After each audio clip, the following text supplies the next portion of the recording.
nshuti z'Imana, Yezu Kristo akuzwe. Murakaza neza. Jya kuri YouTube wandike ijambo buri munsi. Nugera hari ikirango cya Bibiliya irambuye uraba wahageze. Niba ushaka kugumana natwe ku bushake bwawe kugira ngo ukomeze kumva ijambo ry'Imana buri munsi, kanda kariya kamenyetso k'umutuku subscribe, ubundi ujye wakira ijambo ry'Imana buri mugoroba rigutegurira umunsi, kuko Imana iri kumwe nawe. Imana irifuza kuguma iruhande rwawe nk'uko Yezu ari kumwe natwe iminsi yose. Ndi kumwe namwe iminsi yose kugeza igihe isi izashirira.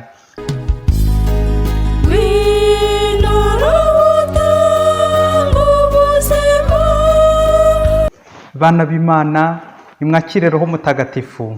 Dore amasomo adufasha kwakira Roho Mutagatifu kuri iki cyumweru cya Pentekosti, umunsi mukuru twibuka Roho Mutagatifu amanukira ku ntumwa. None tariki ya 31 Gicurasi 2020. Isomo rya mbere ryo mu gitabo cy'ibyakozwe n'intumwa, umutwe wa 2, murongo wa 1 kugeza kwa 11. Zaburi ni 104. Isomo rya 2 ni ryo mu ibaruwa ya mbere Paulo Mutagatifu yandikiye Abanyakorinti, umutwe wa 2, murongo wa 3 kugeza kwa 7, n'umurongo wa 12 kugeza kwa 13. Ivanjili yanditswe na Yohani, umutwe wa 20, murongo wa 19 kugeza kwa 23. Nyagasani Yesu nabane namwe. Amagambo mu Ivanjili ntagatifu uko yanditswe na Yohani. Ubwo hari nyuma y'urupfu rwa Yezu, ku munsi wa mbere w'icyumweru nimugoroba, inzugi z'aho abigishwa bari bateraniye zari zikinze bitewe no gutinya Abayahudi. Nuko Yezu agira araza, ahagarara hagati yabo, arababwira ati, nimugire amahoro. Amaze kuvuga atyo, abereka ibiganza n'urubavu rwe. Abigishwa babonye Nyagasani, ibyishimo birabasaga. Yezu yongera kubabwira ati, nimugire amahoro. Nk'uko Data yantumye, nanjye ndabatumye. Amaze kuvuga atyo, abahuhaho, arababwira ati, nimwakire Roho Mutagatifu. Abo muzakiza ibyaha bazabikizwa, abo mutazabikiza bazabigumana. Iyo ni Ivanjili ntagatifu. Batoni b'Imana, nimugire Roho Mutagatifu n'ingabire ze zose. None n'umunsi mukuru wa Pentekosti turazirikana ku ngingo remezo igira iti, nimwakire Roho Mutagatifu. Iminsi mikuru 3 duhimbaza, Pasika, Ascension, Pentekosti, ni ibihe bitatu byibumbiye hamwe biganisha kuyobera rimwe, bityo bikabera rimwe. Yezu wapfuye akazuka agasubira mu ijuru, ntabwo adusiga nk'imfubyi, ahita ako kanya duha Roho Mutagatifu.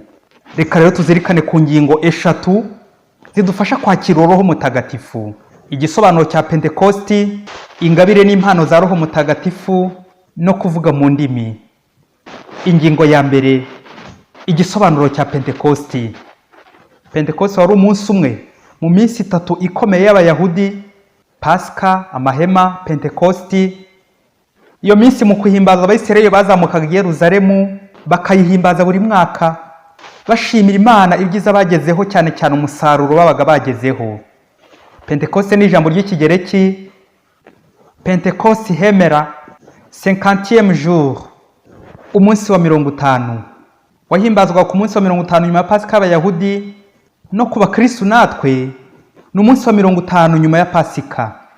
Twibuka aho Roho Mutagatifu amanukira ku ntumwa, ya Kiliziya yashinzwe na Yezu akayishingira ku ntumwa ze. Ni kuri Pentekosti yavutse ku mugaragaro. Bati umunsi wa Pentekosti uragera, bose bakabakoraniye hamwe. Bavandimwe, Roho Mutagatifu tumubona mu bigereranyo byinshi. Ikimenyetso cy'inuma, inuma ishushanya hari ubuzima n'amahoro. Wa Roho warerembaga hejuru y'amazi, nk'uko na Yezu wazutse mu ndamukanyo ye yagiraga ati, nimugire amahoro. Ikindi kimenyetso cy'amazi n'umuriro. Amazi n'umuriro nk'ibimenyetso bisukura, purification, ndetse n'umuyaga nk'ikimenyetso gihindura. Muri ibyo isomo rya mbere yagarutse ku bimenyetso bibiri: umuyaga n'umuriro. Bati ako kanya umuriro umeze nk'inkubi y'umuyaga uva mu ijuru maze wuzura mu nzu bari barimo. Umuyaga nk'uko tubizi uzana impinduka. Aho uhushye ibyari bikonje birashyuha, cyangwa ibyari bishyushye bigakonja. Umuyaga ushushanya ububasha bw'Imana buhindura isi, buhindura imitima, buhindura amateka n'ibihe. Nuko ari umunyabwoba akavuga ashize amanga, nta gihunga. nk'uko intumwa zabigenje kuri pentekosti. Roho Mutagatifu ahindura ibyanze guhinduka. Naho ikimenyetso cy'umuriro bati nuko haboneka indimi zisa n'iz'umuriro zigabanya zijya kuri buri muntu mu bari aho. Umuriro uratwika, ry'abara ry'umutuku rya Roho Mutagatifu rishushanya umuriro utwika ikibi ugasukura, purification. Nuko wari umunyabyaha ahinduka intungane, uwari umunyabwoba akavuga ashize amanga, akagira ukwemera guhamye. Mbese nk'uko inanga kwemera Kiliziya Gatolika ibitwibutsa, ni Roho utanga ubuzima. Nk'uko Pawulo Mutagatifu nawe bitwibukije mu isomo rya 2 ko Roho wa Kristo akorera muri Kiliziya, bityo buri wese agahabwa kugaragaza ibyo Roho w'Imana amukoreramo kubw'ingabire yahawe. Ati nta n'umwe wavuga ati Yezu ni Nyagasani atari Roho w'Imana ubimubwirije.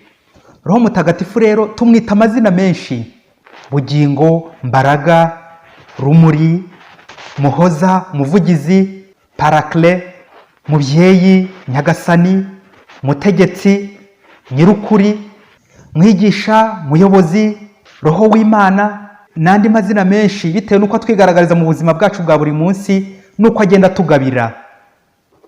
Ingingo ya 2: ingabire n'impano za Roho Mutagatifu. Ingabire n'impano nta kubyitiranya, ntabwo ari kimwe. Ingabire ni ingabire ndwi za Roho Mutagatifu: ubuhanga, ubwenge, ubujyanama, ubudacogora ku Mana, ubumenyi, ubusabaniramana n'igitinyiro cya Nyagasani, kuko tubisanga mu gitabo cy'umuhanuzi Izayi umutwe wa 11 umurongo wa 2. Izo ngabire tuzihabwa muri batisimu zigasendera mu gukomezwa. Nubwo Kiliziya yavutse ku mugaragaro kuri Pentekosti, ariko Yezu yari yarahaye Roho Mutagatifu intumwa ze amaze kuzuka, aho yaremye amasakramentu 2 amaze kuzuka, isakramentu ryo gukomezwa n'irya penetensiya. Ati nk'uko data yantumye nanjye ndabatumye. Amaze kuvuga atyo abahuhaho ati nimwakire Roho Mutagatifu. Abo muzakiza ibyaha bazabikizwa, abo mutazabikiza bazabigumana. Mu masakramentu 7 ya Kiliziya harimo 3 duhabwa kubw'amavuta ya Krisima dusigwa, akadushyiramo ikimenyetso cya Roho Mutagatifu kidasibangana. 3 sacrements qui impriment un caractère indélébile. Ni batisimu, ugukomezwa n'ubusaseridoti. Bityo haya masakramentu ntihongera kuvuga uti reka manze nambura ubukristo ubundi njye kurwana, njye gukora ikibi, njye guhangana, ubu mvuye mu bupadiri sinkiri padiri. Yego, kuri wowe ugiye gukora ibihabanye n'ubukristo cyangwa n'ubupadiri, ariko ubukristo bugutuyemo, bukurimo, ubupadiri bugufashemo. Ntacyo wakora ngo usibanganye iyo kashe, ntacyo wakora ngo usibe icyo kimenyetso cya Roho Mutagatifu, ndikivaho giteyemo. Naho impano zo nundi mwihariko, instrument spéciaux Imana yihera abantu kugira ngo bazikoreshe neza bakorera Imana muri Kiliziya, zikagirira abandi akamaro na nyir'ubwite zikamugirira akamaro. Mu gihe ingabire zo zidasibangana, impano zo zishobora kurangira, zishobora no kwiyongera zikaba nyinshi, zishobora no kuzima burundu zigashira, bitewe n'impamvu wazihawe, bitewe n'uko wazipfukiranye. Ingabire za Roho Mutagatifu ni 7, naho impano zo ni nyinshi, kuko tubisanga mu ibaruwa ya mbere Pawulo Mutagatifu yandikiye Abanyakorinti umutwe wa 12: ubuhanuzi, kwigisha, kwihangana, gusenga, kuririmba, kuvuga mu ndimi n'izindi mpano nyinshi. Ariko nubwo wavuga mu ndimi iz'abantu n'iz'abamarayika, ariko ntugire urukundo, ntacyo byaba bimaze. Ingingo ya 3: kuvuga mu ndimi. Ubwo bose buzura Roho Mutagatifu batangira kuvuga mu ndimi uko Roho abahaye kuzivuga. Icyatunguye abantu kandi kikanabatangaza kuri Pentekosti nuko buri wese yabumvaga mu rurimi bwe bwite. Birabashobora batangara bavuga bati mbese abo bose bavuga si Abanyagalileya? Mu by'ukuri bavandimwe, ntawe itatangaza kubona ba Petero bari abaturage, bari abarobyi, bari kuvuga mu ndimi. Byumvikane ko n'Umufaransa, Umwongereza cyangwa yewe n'Umunyarwanda yashoboraga kubumva. Ese bavandimwe, ni iyihe mpamvu intumwa zavugaga bose bakabumva? Kubera Imana, kubera Roho Mutagatifu. Nuko Roho Mutagatifu ahindura ibyanze guhinduka. Ni Roho Mutagatifu urema bundi bushya. Noneho za ndimi zari zarasobanye kuri Babeli cyagiye abantu bamaze kwirata, kwiyemera no kwishyira mu birere bati nimuze twiyubakire umujyi n'umunara ukora ku ijuru, maze izina ryacu ribe ikirangirire kugira ngo tutazatatana ku isi. Nuko Imana nayo ibereka ubuhangange bwayo. Kubera ubwo bwirasi indimi zabo zirasobana, ntibongera kumvikana. Tubisanga mu gitabo cy'Intangiriro umutwe wa 11 umurongo wa 1 kugeza ku wa 9. Tour de Babel. Mu gihe kuri wa munara wa Babeli indimi zasobanye, habura ubwumvikane, kuri Pentekosti Roho Mutagatifu yongera guhuza indimi, nuko abantu bakumvikana bakavuga rumwe. Bavandimwe, birababaje mu iterambere byakagombye kudufasha kwegera Imana, uko abantu barushaho kubaka iminara y'impuzamasangano rezo, niko abantu barushaho gutumvikana, bagatatana, bakarangara kurushaho, bakisubira i Babeli. Roho w'Imana bwa buzima akagenda azima, ubuzima bukarushaho kugenda bukendera. Abanyarwanda bati uwibahetse ababwiriza uri mu mugongo. Umunsi umwe umugore witaga kuri telefone cyane, yewe akibagirwa n'inshingano z'urugo rwe, yaje kubyara umwana akajya amugaburira ari kuri telefone, akamujyana ku ishuri ari kuri telefone, akamwitaho yibereye kuri telefone. Bigeze aho umwana amaze gukura, ibyinshi akajya byikorera kubera ko nyina abona nyina ahugiye kuri telefoni. Uko yakuraga akomeza kubona nyina kirangariye kuri telefoni, akagira ngo nuko ibintu byakagombye kugenda mu buzima. Nuko nawe byumvikane aramwigana. Mu byo bakoze byose bari kuri telefone bombi na nyina. Bari ku meza, buri wese ari kuri telefone ye, ntawe uvugisha undi. Imirimo yose yewe no kurya bibereye kuri telefoni zabo, ntawe uvugisha undi. Umunsi umwe nyina yaje kurwara, ajya mu bitaro.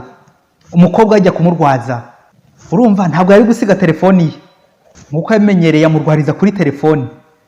Ku munota wa nyuma, aho nyina yakeneye amazi kugira ngo arusheho kubaho, dore ko amazi n'ubundi ari ikimenyetso cya Roho Mutagatifu, amazi atanga ubugingo. Nuko wa mwana akayamuha arangariye kuri telefoni. Aho kugira ngo amazi aboneze mu kanwa k'umubyeyi, nuko akisuka hasi ku gitanda. Byumvikane ko mu gihe gito wa mubyeyi hise apfa, kandi amazi yarahari, n'uwagombaga kuyamunywesha yarahari, ariko yibereye ahandi, yibereye kuri telefone. Pas de communication, nta bwumvikane buraho. Ahatari ubwumvikane abantu barapfa, nta buzima buba buhari. Bana b'Imana, mwebwe nimwakire Roho Mutagatifu. Biratangaje kuri iyi si uko abantu barushaho gukataza mu iterambere, barushaho kugura amamodoka ahenze, niko barushaho kugenda bakerererwa. Gukerererwa mu by'Imana birumvikana, gutubahiriza igihe, gukerererwa mu by'Imana. Uko abantu bakataje mu iterambere, ni nako Imana barushaho kugenda bayitera umugongo. Ariko bavandimwe, nta mahoro y'umunyabyaha. Ubuzima ni Roho Mutagatifu butanga. Icyo akavuyo gakurura nta kindi, ni imirwano, gushyamirana, intambara, nta bumwe, nta bwumvikane. Aho hantu habuze Roho Mutagatifu. Kuvuga mu ndimi rero ntabwo ari ukubonekerwa, kwihangishwaho, kuvuga ibidasobanutse, kuba abanyempano, kumenya Ibifaransa, Ibyongereza. Akayamvugo y'Ikinyarwanda igira iti ufite ifaranga avuga Urufaransa, ukamenya indimi nyinshi, Ibyongereza, Ibifaransa, Ibiswahili, Ibinyarwanda. Oya, ahubwo kuvuga mu ndimi kuri Pentekosti ni ukumvikana, communication, kuvuga rumwe, kudasobanya. Ni ukureba mugenzi wawe ukamenya icyo akeneye, ni ukureba umurwayi, imfungwa, imfubyi, abapfakazi, umukene, uwambaye ubusa, ubuze amahoro, ubuze ibyishimo, ufite ibibazo. Abo bose ukamenya ngo babuze iki ngo nkibahe. Kuvuga mu ndimi ni ugutanga ibisubizo, kumenya igikenewe, kumenya gusoma ibihe n'ibimenyetso, savoir interpréter les signes de temps. Ahabuze ubwumvikane n'ubumwe ukabuhashyira.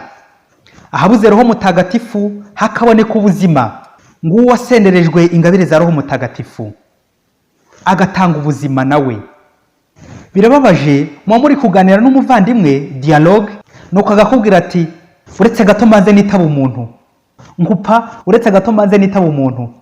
Hagati aho ugasigara wibaza niba wowe utari umuntu mwari muri kuvugana. Abantu bahuriye ku meza, bagize tombora, Imana yabahaye icyo kurya, baje gusangira, undi nawe yibereye kuri telefoni ari kwitaba abandi, ari kugenda asohoka ajya kwitaba abandi, ntago muri kumwe, nta communication iri aho hantu. Umuvandimwe aje kugusura ngo muganire, agutura ibibazo bye, ufunguye televiziyo, umwakirije televiziyo, none se niyo bagiye kuganira nayo uzanye ikiradiyo cya Soniteki ngo mwumve amakuru kandi muri kuganira n'umuvandimwe, mbese mukaza kurangiza ikiganiro ari ibiradiyo, ari telefoni, ari televiziyo, za mudasobwa, ari byo byivugiraga gusa. Mwe mwabuze umwanya, mwabuze ubwumvikane, mwaburanye. Umugabo agatungira umugore kuri telefone, umugore akabura kwita ku rugo akirirwa kuri telefone, abantu bakabana mu nzu imwe badashobora kuganira, nta gacaca y'urugo, nta nama, nta gahunda y'urugo, bose bibereye kuri WhatsApp, bibereye kuri telefone, bibereye ku ikoranabuhanga, bageze mu mahanga hanze, bari kuganira n'abari hanze kurusha abari mu nzu. Uko no gusobanya, nta bumwe buri aho hantu, nta roho mutagatifu uri aho hantu, habuze ikinyabupfura, nta kubahana, nta bwisanzure. Aho hantu hazavuka umuriro, aho hantu hazavuka ibibazo bikomeye, guca inyuma n'ibindi. Aho hantu bari kureremba, aho hantu nta jambo ry'Imana ryaharangwa, nta sengesho, na roho mutagatifu nta kimenye bihakorerwa. Bakristo rero bana b'Imana, nimwakire roho mutagatifu. Umuhanga yaravuze ati, hari amashyiga 3 waterekaho isafuriya yawe, ibiryo bigashya neza, abantu bakarya neza, bakagira ubuzima bwiza. Ni kokoko. Impina magambo z'igifaransa: communication, collaboration, communion.